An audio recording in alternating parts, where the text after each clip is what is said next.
한 청년이요, 저랑 신방을 하던 중에 이런 이야기를 했어요.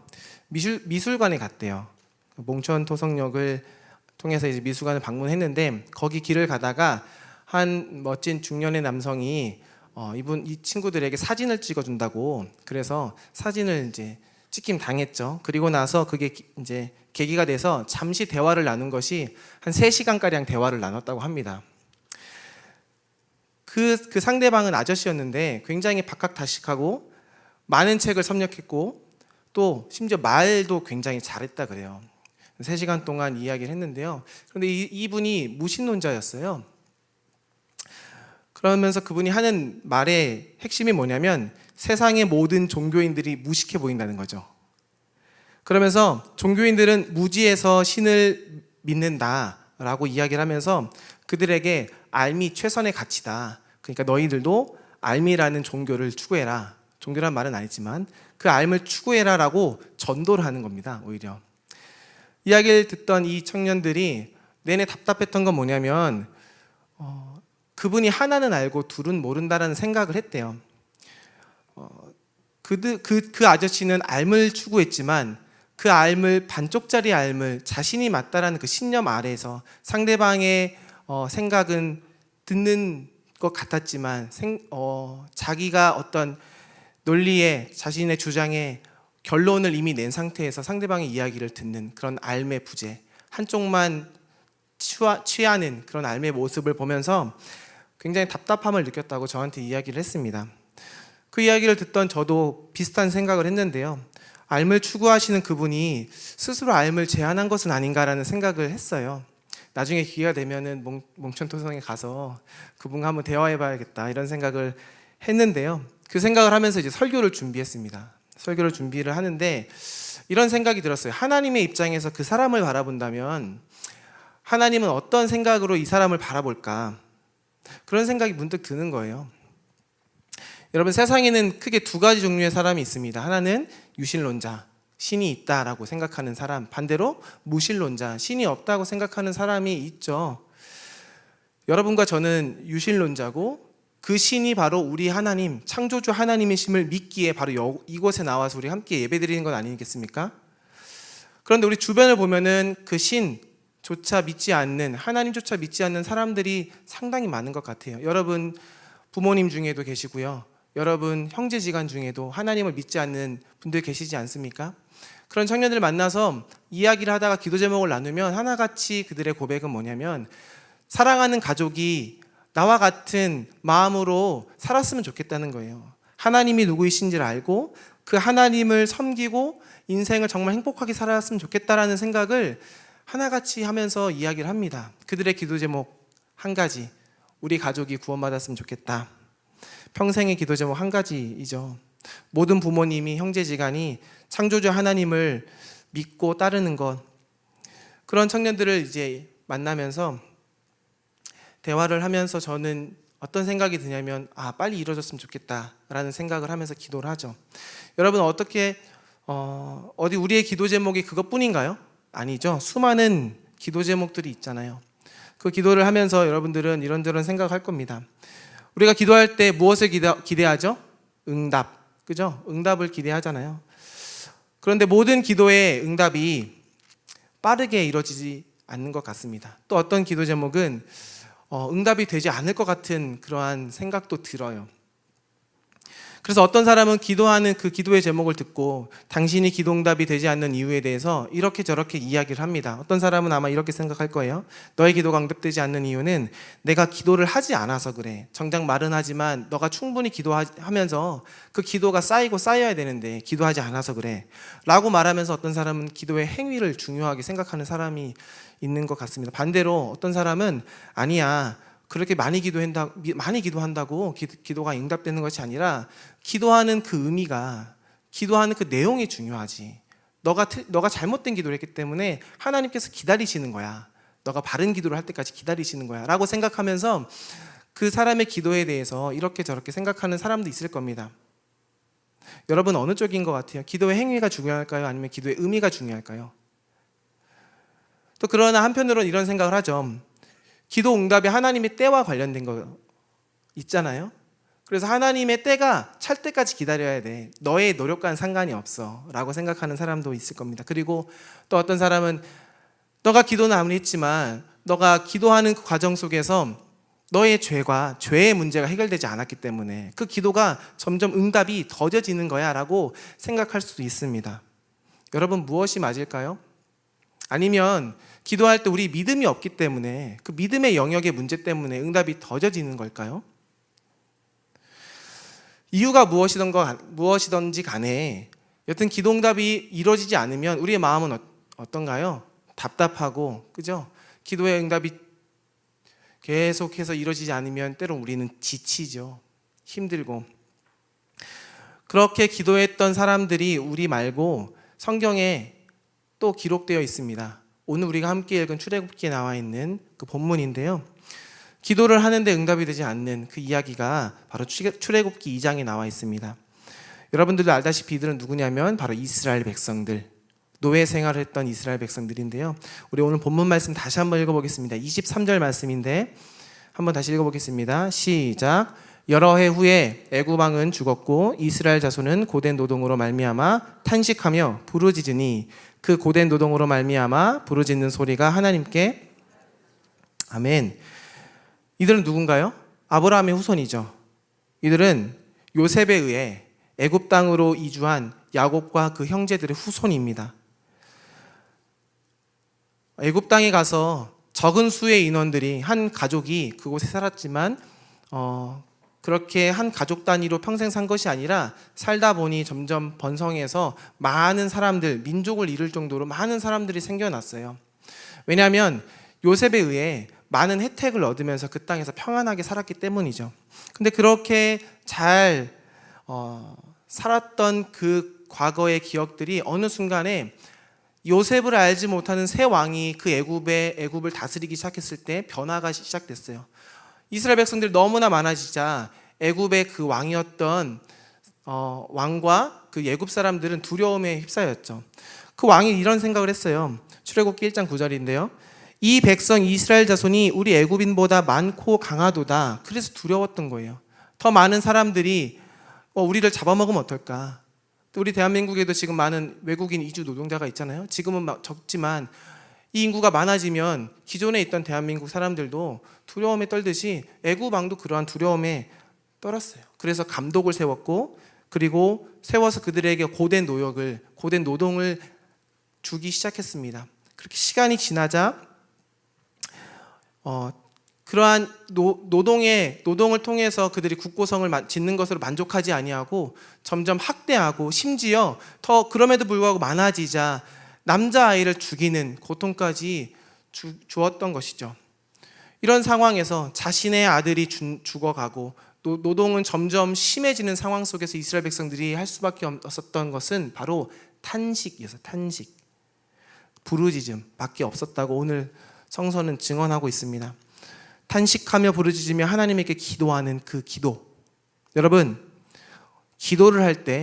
우리가 기도를 할 때 기도의 고백은 중요하죠. 기도의 의미는 중요합니다. 하지만 오늘 성서는 이스라엘 백성들의 고백 속에 그들이 어떠한 의미를 담지 않고 단지 탄식했다라고 쓰여져 있습니다. 한번 상상해 보십시오. 여러분, 직장인들, 대학생들 아침에 몇 시에 일어나세요? 대충 6시, 7시에 일어나서 출근하시죠? 회사에 도착합니다. 학교에 도착합니다. 회사에 도착하자마자 상사가 어제 그거 했어? 라고 생각하면 말하면 그때부터 미처 하지 못한 일에 생각이 나서 부랴부랴 일을 하다가 보면 그 업무를 보고하고, 또 대학생들은요, 어제 내줬던 대학 그 과제들, 그리고 같이 협력해서 해야 되는 그런 과제들 하다 보면 하루가 지나가고 밤이 돼서 집에 오면 기진맥진되어서 그렇게 탈진된 상태에서 잠을 자지 않습니까? 때로는 스트레스를 풀기 위해서 잠시 TV를 켜면 어느 순간 시간이 12시가 지나가고 그 다음 날을 또 바라봐야 되는 우리의 삶의 현실을 보면, 여러분, 기도가 여러분들이 지금 앞에 나와서 우리 현승 형제가 기도문을 작성해서 썼던 그런 고상한 기도처럼 주구절절이 나옵니까? 하나님조차 기억하지 못하고 하루를 살아가는 우리가 기도를 하는데 그 내용이 정말 잘 다듬어져서 기도가 나옵니까? 우리도 그런데, 이스라엘 백성들도 그런 힘든 노역을 감당하는데 그들 또한 기도하는 그 모습 속에 완벽하게 구현된 그런 문장들이, 아름다운 문장들이 나올까요? 아마 기진맥진하면서 단지 이런 생활이 언제 끝날까? 어떻게 하면 이런 생활에서 탈피할까? 그 생각 속에 똑같은 말만 되풀이하면서 기도하진 않았을까요? 그런데 하나님이 바로 그 부르짖는 소리를 들었답니다. 그렇다면 우리는 하나님은 기도하는 그 자체만으로도 우리의 소리에 귀를 기울이신다는 것을 우리는 기억할 필요가 있는 것이에요. 의미도 중요하지만, 믿음의 분량도 중요하지만, 우리가 얼마나 죄의 문제에서 벗어나느냐도 중요하지만, 내가 지금 하나님께 나의 탄식을 드린다는 그 행위 자체, 그것을 하나님은 기다리고 계신다는 거예요.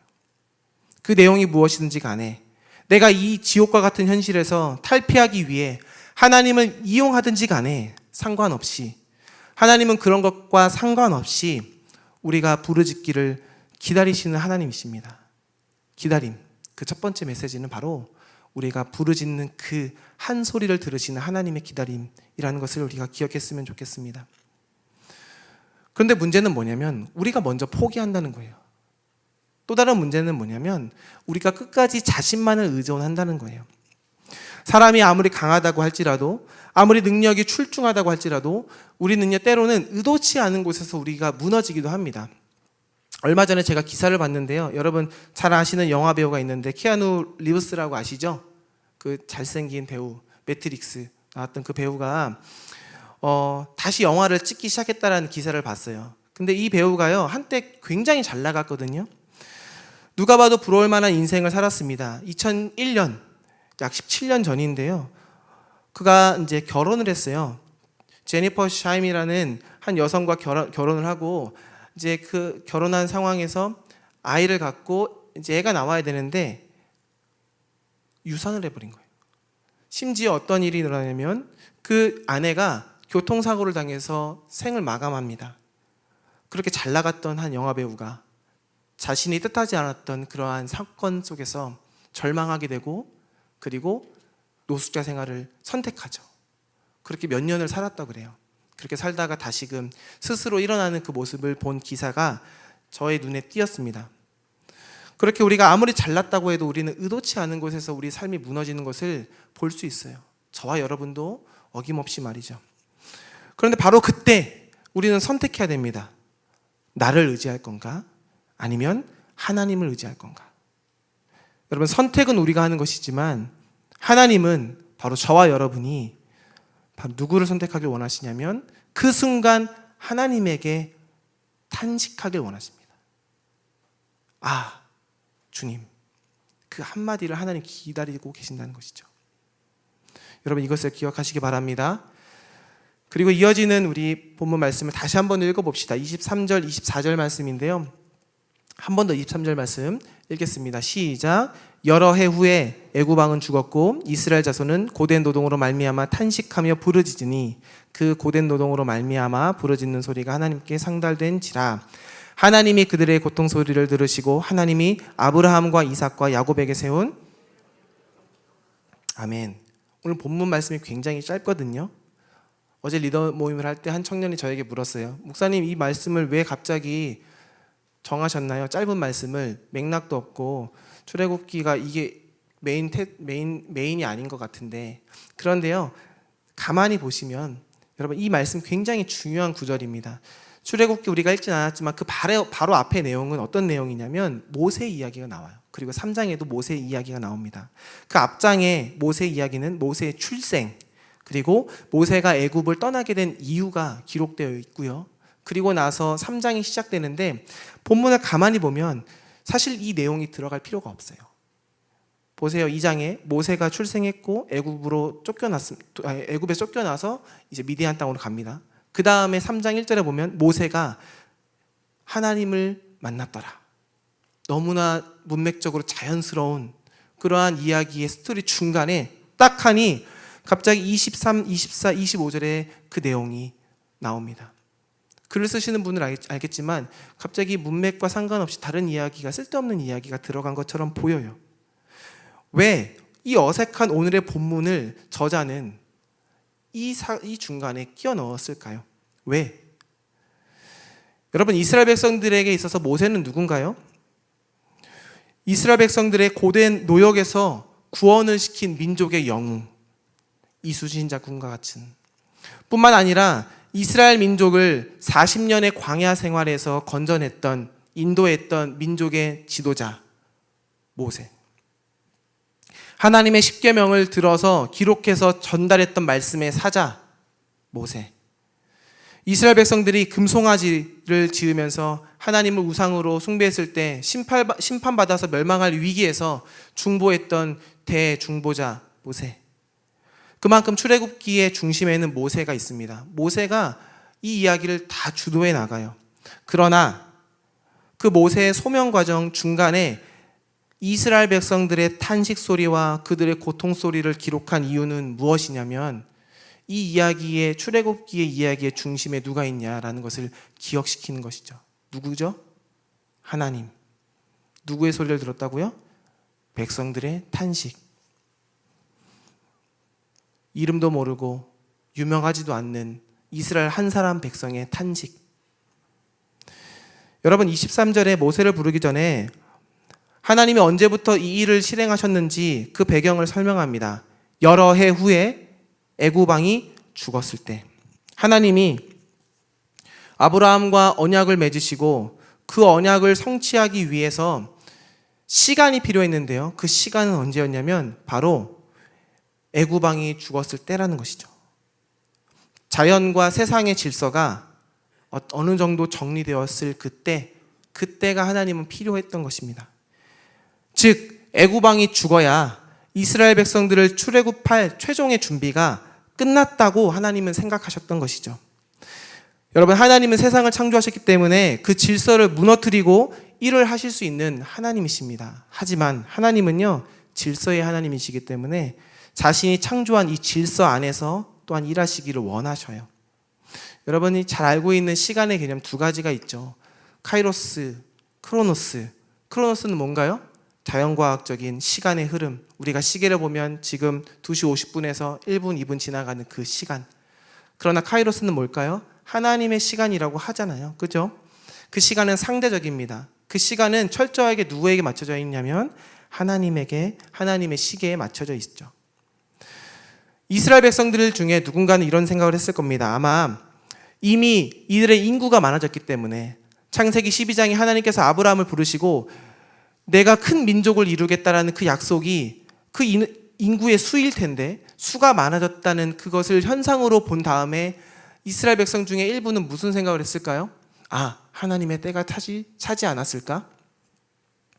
그럼 때가 금방 오겠네 라는 생각을 하지 않았을까요? 그런데 지금 그들은 여전히 복받는 인생이 아니라 노예로서, 철저한 노동자로서, 아니 임금도 받지 못하는 노동자로서 살아간다는 것이죠. 그들 속에 있는 딜레마, 그것은 왜 복받은 때가 오지 않는가? 이 말은 왜 우리의 기도가 응답되지 않는가? 이것과 똑같은 동일한 질문입니다.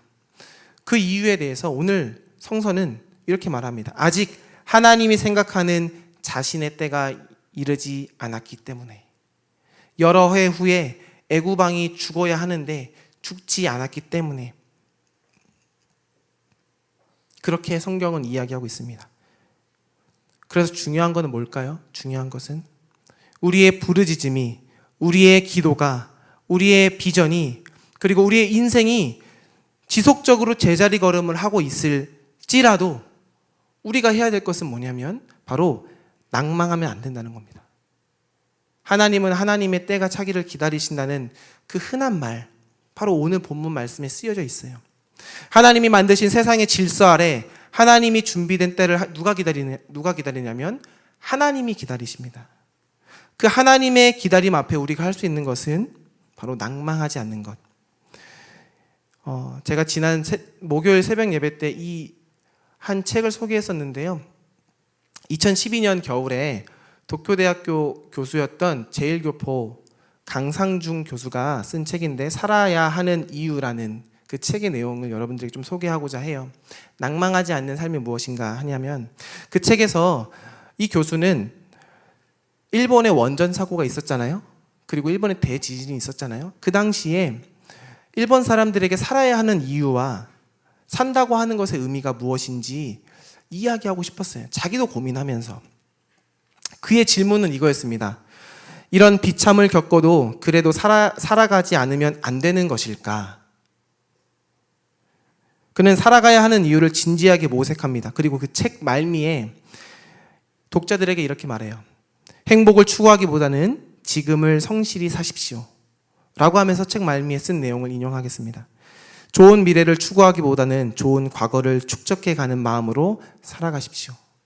두려워할 필요도 없고 기가 죽을 필요도 없이 있는 그대로의 자신으로도 괜찮습니다.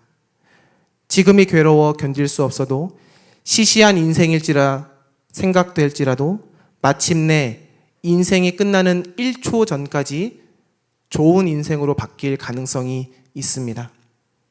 특별히 적극적인 일을 할 수 없어도, 특별히 창조적인 일을 할 수 없어도 지금 거기에 있는 것만으로도 당신은 충분히 아름답습니다.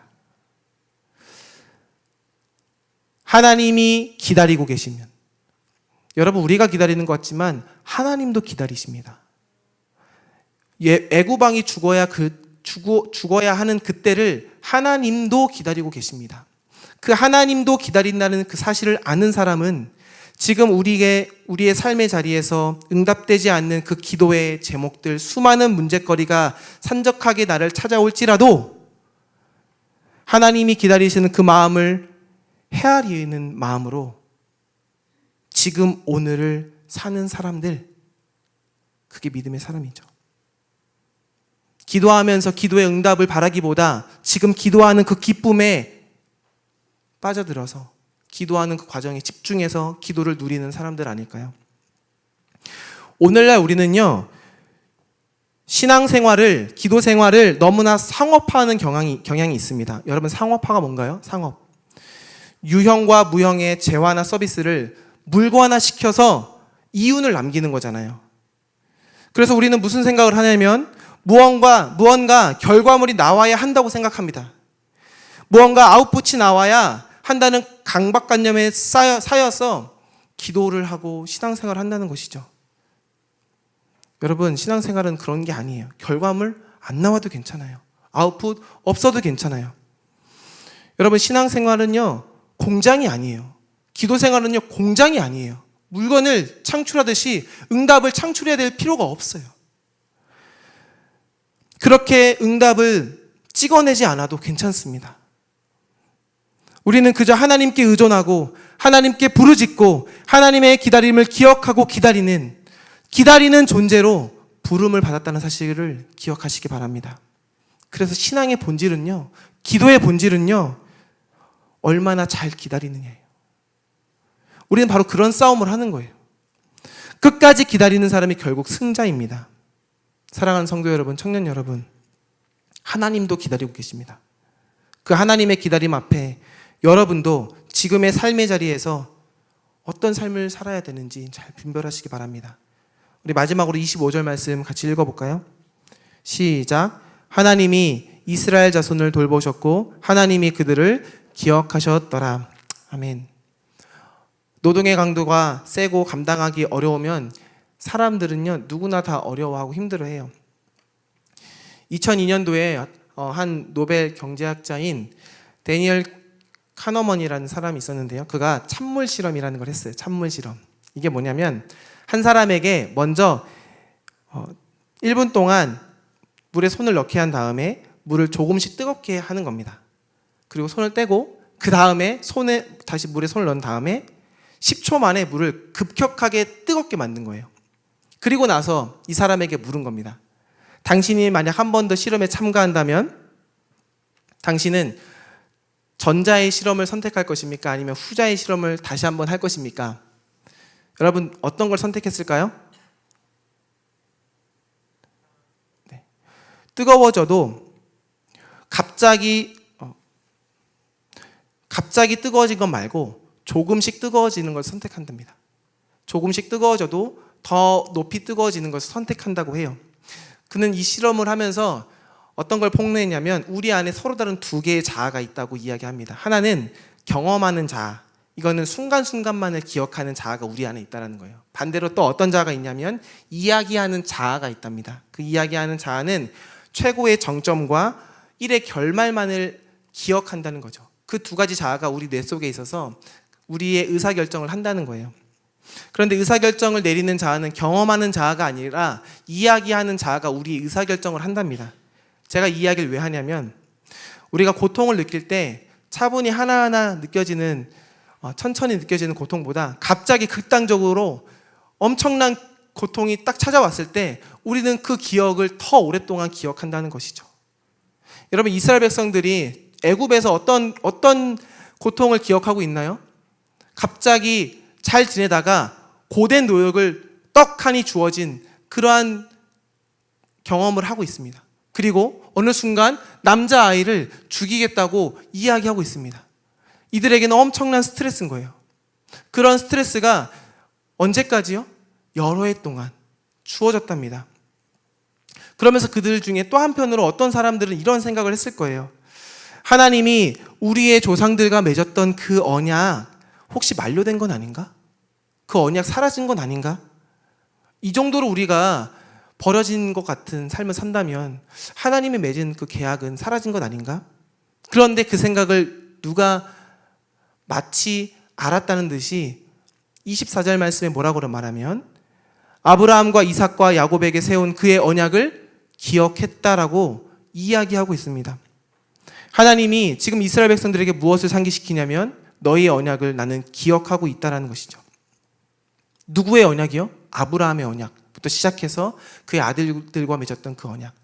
여러분, 아브라함이요 하나님께 부르심을 받고 가나안 땅으로 갔는데 그럼에도 불구하고 아브라함의 그 믿음에도 불구하고 아브라함이 하나님에게 얼마나 많은 불순종을 행했는지 여러분 잘 아시지요. 하나님이 그와 언약을 맺었습니다.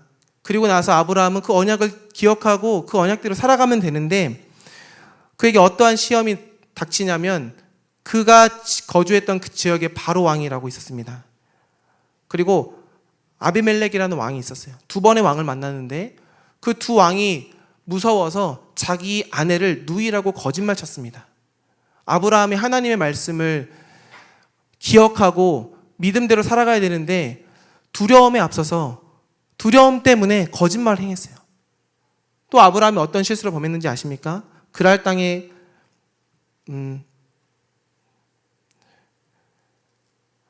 너의 아내를 통해서 내가 너의 친아들을 통해서 너의 민족을 만들겠고 복을 주겠다고 약속하셨는데 아브라함이 누구를 첩으로 데리고 살죠? 하갈. 그래서 첩의 아들을 낳죠.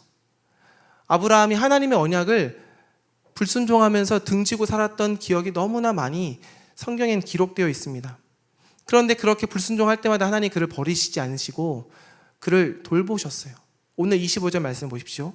하나님이 이스라엘 자손을 돌보셨다고 하지 않습니까? 그 돌보심 앞에 아브라함과의 언약을 다시 한번 상기시키면서 어떻게 돌보시고 있으셨는지 이스라엘 백성들에게 다시 한번 더 상기시켜주고 있습니다. 하나님은요 아브라함을 방관하지 않았던 것처럼 이스라엘 백성들을 돌보시면서 기다리십니다. 그들에게 그냥 막연히 야 너네 일단은 기다려봐 내가 응답할게. 그리고 그 기다리는 기간 내내 돌보시지 않고 자기 자신을 드러내지도 않고 함께 교제하지도 않고 관계 맺지도 않는 것이 아니라 오늘 말씀처럼 돌보시며 우리를 기다리게 하신다는 것이죠. 마지막 예화 하나만 하고 마치겠습니다. 한 중학생이 있었는데요. 이 중학생이 중학교 2학년 때 어떤 사실을 알게 되냐면 자기가 양아들이었다는 사실을 알게 됩니다. 자기와 10몇 년 동안 14년 15년 동안 지냈던 친부모라고 생각했던 그 부모가 친부모가 아니라는 사실을 중학교 2학년 때 알게 됐답니다. 여러분 그때 그 아이에게 얼마나 큰 충격이 있었겠습니까? 부모를 그래서 쳐다보지도 않았대요. 어찌 나한테 그런 얘기도 안 하고 나를 길렀을까? 그리고 혼자 살다가 혼자 이렇게 고민하고 방 안에서 살고 학교 갔다가 오면 부모님 외면하고 있다가 어느 날 저녁에 목이 말라서 방을 나가는데 무언가 중얼중얼거리는 소리가 들리는 거예요. 그래서 그 소리를 찾아갔더니 한 방 한 칸에 그 어머니가 무릎 꿇고 기도를 하는데 그 기도의 소리가 너무나 절절하게 들려서, 자신을 위해 기도하는 그 어머니의 기도 소리가 너무나 절절하게 들려서 그 양어머니를 용서하게 됐고 그 어머니를 친어머니처럼 모시면서 살아야겠다는 생각을 했습니다. 그러면서 이제 마음이 풀리고 어른이 됐어요. 27살, 거의 10년이 지났죠. 양어머니가 건강이 안 좋으셔서 돌아가셨대요. 그리고 나서 이는 어머니를 잃은 그 상실감에 젖어 있다가 어떤 생각을 했냐면 친부모를 찾아야겠다라는 생각을 했다는 거죠. 그래서 인터넷 사이트에 입양이라는 걸 치고 그리고 홀트 아동복지센터에 문의를 했답니다. 내가 이러이러해서 입양됐는데 친부모를 찾고 있다. 그러고 나서 몇 년이 지나고 나서 친부모의 소식을 들었대요. 그리고 나서 전화를 했다는 거죠. 듣게 된 소식은 뭐냐면 이 어머니가 18살에 이 아들을 갖게 됐다는 겁니다. 결혼하지 않은 그 어린 나이에 두려움에 이 아이를 키울 수 없다는 생각을 하게 되고 입양을 보냈다는 거예요. 너무 부담이 되고 너무 힘들어서. 근데 그 이야기를 듣고 마음에 또 화가 났답니다. 아무리 그래도 아들인데 어찌 나를 버릴 수 있을까?